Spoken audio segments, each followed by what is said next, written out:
ಕಾನೂನು ಸುವ್ಯವಸ್ಥೆ ಹದಗೆಟ್ಟಾಗ ಈ ಥರದ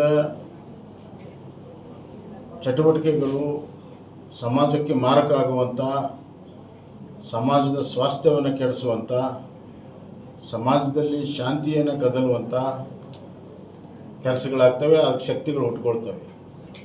ಇವತ್ತು ಜಿಲ್ಲೆಯಲ್ಲಿ ಜೂಜ್ ಹೆಚ್ಚಾಗಿದೆ, ಒಸಿ ಹೆಚ್ಚಾಗಿದೆ, ಓಪನ್ನಾಗಿ ಇಸ್ಪೇಟ್ ಆಡುವಂಥ ದಂಧೆಗಳು ಎಲ್ಲ ಕಡೆ ನಾವು ನೋಡ್ತಾ ಇದ್ದೇವೆ. ಅದರ ಜೊತೆಗೆ ಇದು ನಮಗೆ ನಿಜವಾಗಲೂ ಆಘಾತಕಾರಿಯಾಗಿರುವಂಥದ್ದು. ಬ್ಯಾಗವಾಡ ಹಾನಗಲ್ ತಾಲೂಕಿನಲ್ಲಿ ಏನು ಚಿಕ್ಕ ಮಕ್ಕಳನ್ನು ಬೇರೆ ಬೇರೆ ಕಡೆಯಿಂದ ತಂದು ಅವ್ರನ್ನ ಕದ್ದಿಟ್ಟು ಅವರನ್ನು ಮುಂದೆ ಮಾರಾಟ ಮಾಡುವಂಥ ಒಂದು ಜಾಲ ಏನು ಪತ್ತೆಯಾಗಿದೆ.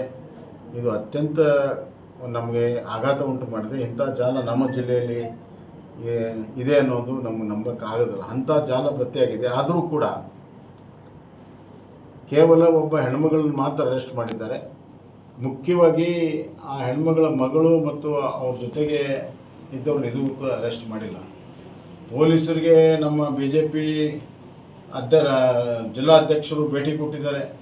ಅಲ್ಲಿ ವಸ್ತುವಂಶವನ್ನು ತಿಳ್ಕೊಂಡು ಪೊಲೀಸರಿಗೆ ತಿಳಿಸಿದ್ದಾರೆ, ಅಧಿಕಾರಿಗಳು ತಿಳಿಸಿದ್ದಾರೆ. ಯಾವುದೇ ಕ್ರಮವನ್ನು ತೆಗೆದುಕೊಂಡಿಲ್ಲ.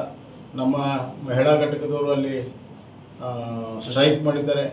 ಆದರೂ ಕೂಡ ಯಾರು ಮುಖ್ಯವಾಗಿ ದಂಧೆ ನಡೆಸ್ತಾರೋ ಅವರು ಇನ್ನೂ ಕೂಡ ಹೊರಗಡೆ ಇದ್ದಾರೆ. ಅದಕ್ಕೆ ಏನು ಕಾರಣ? ಪೊಲೀಸರು ಯಾಕೆ ಅವ್ರ ಜೊತೆಗೆ ಶಾಮೀಲಾಗಿದ್ದಾರೆ? ಕೂಡಲೇ ಕ್ರಮ ತೆಗೆದುಕೋಬೇಕು. ಪೊಲೀಸ್ ವರಿಷ್ಠಾಧಿಕಾರಿಗಳು ಇದರಲ್ಲಿ ತಾವೇ ಸ್ವಂತ ಮುತುವರ್ಜಿ ವಹಿಸಿ ಆ ಸಂಬಂಧಪಟ್ಟ ಯಾವ ಹೆಣ್ಮಗಳಿದ್ದಾಳೆ ಅವಳನ್ನ ಒಳಗಡೆ ಹಾಕಿ ವಿಚಾರಣೆಯನ್ನು ಮಾಡಬೇಕಂತೇಳಿ ನಾನು ಒತ್ತಾಯವನ್ನು ಮಾಡ್ತೀನಿ. ಈ ಥರ ಅಂತಾರಾಜ್ಯ ಜಾಲ ಇಲ್ಲಿ ಪ್ರಾರಂಭ ಆದರೆ ಬರುವಂಥ ದಿನಗಳಲ್ಲಿ ನಮ್ಮ ಹೆಣ್ಮಕ್ಳ ಸುರಕ್ಷತೆ ಏನು ಪ್ರಶ್ನೆ ಏನು? ಹೆಣ್ಮಕ್ಳು ಸ್ಕೂಲ್ ಕಾಲೇಜ್ ಹೋಗ್ತಾ ಇರ್ತಾರೆ, ಹಾಸ್ಟೆಲ್ಗಳಲ್ಲಿದ್ದಾರೆ ಭಾಳಷ್ಟು ಜನ. ಎಲ್ಲಕ್ಕಿಂತ ನಮಗೆ ಆಶ್ಚರ್ಯ ಆಗಿರುವಂಥದ್ದು, ಯಾವ ಜಾಲ ಆಗುವಂಥ ಮನೆ ಏನಿದೆ ಅದರ ಎದುರುಗಡೆನೇ ಅಂಗನವಾಡಿ ಇದೆ. ಮಹಿಳಾ ಮತ್ತು ಮಕ್ಕಳ ಕಲ್ಯಾಣ ಇಲಾಖೆ ಏನು ಮಲ್ಕೊಂಡಿದೆಯಾ? ಏನು ಮಾಡ್ತಾಯಿದೆ? ಯಾಕೆ ಕಂಪ್ಲೇಂಟ್ ಕೊಟ್ಟಿಲ್ಲ? ಎಲ್ಲ ನಡೆದು ಗೊತ್ತಿದ್ದರೂ ಕೂಡ, ಅವ್ರು ಕಣ್ಣಿದ್ರೆ ನಡೀತಾ ಇದ್ದರೂ ಕೂಡ ಯಾಕೆ ಕಣ್ಣು ಮುಚ್ಕೊಂಡು ಕೂತಿದ್ದಾರೆ? ಆದ್ದರಿಂದ ಇಂಥ ಮೂಲ ಪ್ರಶ್ನೆಗಳು ಇದಕ್ಕೆ ಕೊಡ್ತದೆ. ಕೂಡಲೇ ಸರ್ಕಾರ ಎಚ್ಚೆತ್ತು ಕ್ರಮ ತೆಗೆದುಕೋಬೇಕು. DC ಅವರು ಕೂಡ ಇದರಲ್ಲಿ ಕೂಡಲೇ ಮಧ್ಯಪ್ರವೇಶ ಮಾಡಿ ಕೂಡಲೇ ಆ್ಯಕ್ಷನ್ ತಗೋಬೇಕು.